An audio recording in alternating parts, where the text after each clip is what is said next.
नमस्कार दोस्तों मैं हूं नरेश यादव और आप देख रहे हो आपका अपना यूट्यूब चैनल जीके की खान। तो दोस्तों आज के इस वीडियो में हम बात करेंगे कि आकाशीय बिजली क्यों गिरती है, आकाशीय बिजली गिरने के कारण क्या होते हैं। तो दोस्तों सबसे पहले आपको पता होगा कि आकाशीय बिजली जब वर्षा होती है या तेज़ हवाएं चलती है, बादल होते हैं, तब आकाश से बिजली गिरती है और जिसके कि काफ़ी नुकसान भी होते हैं। तो दोस्तों आज जान लेते हैं कि इसके क्या वैज्ञानिक क्या कारण है, साइंटिफिक इसका रीज़न क्या है जिसके वजह से ये बिजली गिरती है। तो दोस्तों सबसे पहले मैं आपको बता दूं कि जब समुद्र से या तालाब से या नदियों से या पृथ्वी से जल वाष्पीभूत होता है तो वह प्रति 165 मीटर ऊंचाई पर 10 डिग्री सेल्सियस उसका कम हो जाता है तापमान। यानी कि जो वाष्प ऊपर उठती है उसका प्रति 165 मीटर ऊंचाई पर जाने पर 10 डिग्री तापमान गिर जाता है, जिसके कारण उसका ऊपर जाकर उस वाष्प का छोटे छोटे बर्फ़ के कणों में वो उसकी स्थिति हो जाती है।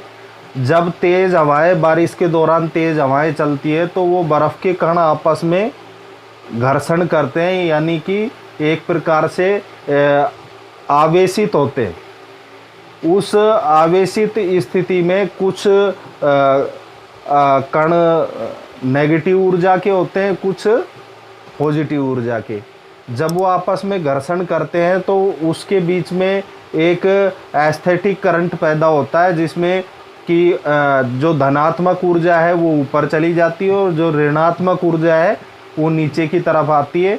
और दोस्तों उसी दौरान जब तेज़ हवाएं चलती है तो पृथ्वी के ऊपर पेड़ों और घास में जो हवा चलती है उससे जो घर्षण पैदा होता है तो उससे भी एक पॉजिटिव और नेगेटिव ऊर्जा का निर्माण होता है। यानी कि पॉजिटिव और नेगेटिव ऊर्जा यानी धनात्मक ऊर्जा और ऋणात्मक ऊर्जा उत्पन्न होती है। ऋणात्मक ऊर्जा नीचे की तरफ चली जाती है और धनात्मक ऊर्जा ऊपर की तरफ चली जाती है। जैसे ही ऊपर जो बादलों में ऋणात्मक ऊर्जा थी वो धनात्मक ऊर्जा जो कि नीचे से पृथ्वी से ऊपर की तरफ उठती है, तो जैसे ही उन दोनों का मिलन होता है तो वहाँ पे एक बहुत बड़ा स्पार्क पैदा होता है, जिसकी वजह से बिजली पैदा होती है। और वो बिजली एक कंडक्टर की तलाश में पृथ्वी की तरफ आती है, जो कि ज़्यादातर तालाब में, समुद्र के किनारे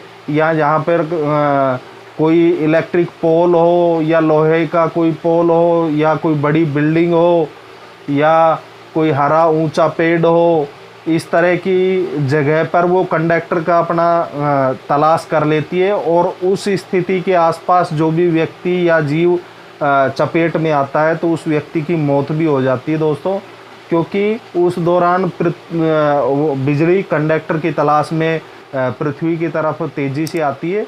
और दोस्तों उसका करंट करोड़ों वोल्टेज का होता है।